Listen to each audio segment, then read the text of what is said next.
एक छोटे से कस्बे में राहुल नाम का एक लड़का रहता था। उसके पिता एक साधारण मजदूर थे और घर की हालत बहुत कमजोर थी। गरीबी इतनी थी कि कई बार घर में 2 वक्त की रोटी का इंतजाम भी मुश्किल हो जाता था। राहुल पढ़ाई में ठीक था, लेकिन सबसे बड़ी समस्या उसकी सोच थी। वह हमेशा अपने हालात को देखकर सोचता, हम गरीब हैं, इसलिए मैं कुछ बड़ा नहीं कर सकता। मेरी औकात सिर्फ छोटे मोटे काम करने की है। उसके दोस्त बड़े सपने देखते थे। कोई इंजीनियर बनना चाहता, कोई डॉक्टर, कोई व्यापारी। लेकिन राहुल हमेशा यही कहकर हंस देता, भाई बड़े सपने हमारे जैसे गरीबों के लिए नहीं बने। छोटे छोटे सपने देखो ताकि टूटने का डर न लगे। एक दिन स्कूल में टीचर ने सभी बच्चों से पूछा, तुम बड़े होकर क्या बनना चाहते हो? किसी ने कहा डॉक्टर, किसी ने कहा वैज्ञानिक, किसी ने कहा खिलाड़ी। राहुल से पूछा गया तो उसने कहा, सर मैं बड़ा होकर दिहाड़ी मजदूर ही बनूंगा, बस इतना ही काफी है, क्योंकि हमारी किस्मत ही छोटी है। पूरी क्लास चुप हो गई। टीचर ने गंभीर स्वर में कहा, राहुल याद रखो, किस्मत छोटी नहीं होती, सोच छोटी होती है। अगर तुम छोटे सपने देखोगे तो कभी बड़ा नहीं बन पाओगे। सपनों की ऊंचाई ही इंसान को आगे बढ़ने का हौसला देती है।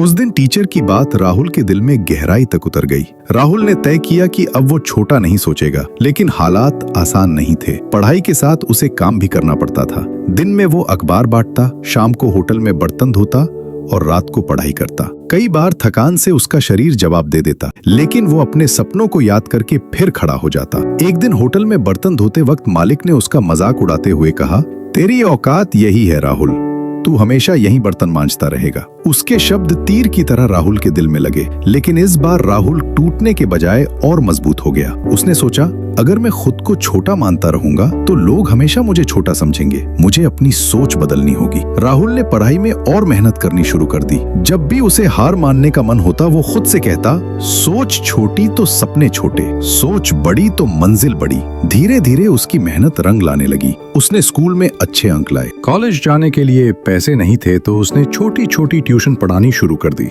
कॉलेज में पढ़ते हुए राहुल का सपना साफ हो गया। वो इंजीनियर बनना चाहता था, लेकिन ये उसके लिए सबसे कठिन सपना था। फीस भरने के लिए उसने दिन रात काम किया। कभी अखबार बेचा, कभी रिक्शा चलाया, कभी छोटे छोटे प्रोजेक्ट बनाकर लोगों से पैसे कमाए। लोग हंसते थे, ताने मारते थे, तेरे बस का कुछ नहीं, तू ज्यादा सोच रहा है। लेकिन राहुल ने हार नहीं मानी। उसने ठान लिया था कि चाहे जितनी मुश्किलें आएं, वो पीछे नहीं हटेगा। सालों की मेहनत के बाद आखिरकार राहुल इंजीनियरिंग कॉलेज में दाखिल हो गया। शुरू में कई बार वो पढ़ाई छोड़ने की सोचता, लेकिन हर बार खुद को याद दिलाता, जो हार मान ले वही असली गरीब है, जो लड़ता रहे वही अमीर बनता है। पढ़ाई पूरी करने के बाद राहुल को एक बड़ी कंपनी में नौकरी मिली। अब उसकी जिंदगी बदल चुकी थी। कई साल बाद राहुल उसी कस्बे के स्कूल में गया जहां कभी उसने कहा था, मैं मजदूर ही बनूंगा। आज बच्चे उसके आसपास खड़े थे और सभी उससे पूछ रहे थे, सर आप इतना कैसे कर पाए? राहुल मुस्कुराया और बोला, बचपन में मेरी सबसे बड़ी गलती यही थी कि मैं खुद को छोटा समझता था। लेकिन एक बात समझ लो, अगर तुम छोटे सपने देखोगे तो छोटे ही रह जाओगे। अगर बड़ा सोचोगे तो रास्ता चाहे कितना भी मुश्किल क्यों ना हो, मंजिल जरूर मिलेगी। मैंने कभी हार नहीं मानी और यही मेरी असली जीत है। दोस्तों, ये कहानी हमें यही सिखाती है कि हमारी सोच ही हमारी असली ताकत है। अगर हम अपनी सोच को छोटा रखेंगे तो सपने भी छोटे होंगे और जीवन भी सीमित रह जाएगा। लेकिन अगर हम अपनी सोच को बड़ा बना ले तो मुश्किलें कितनी भी हों, सफलता जरूर मिलेगी। याद रखिए, सोच छोटी तो सपने छोटे, सोच बड़ी तो सपने बड़े, और जो कभी हार नहीं मानता वही जिंदगी में जीतता है।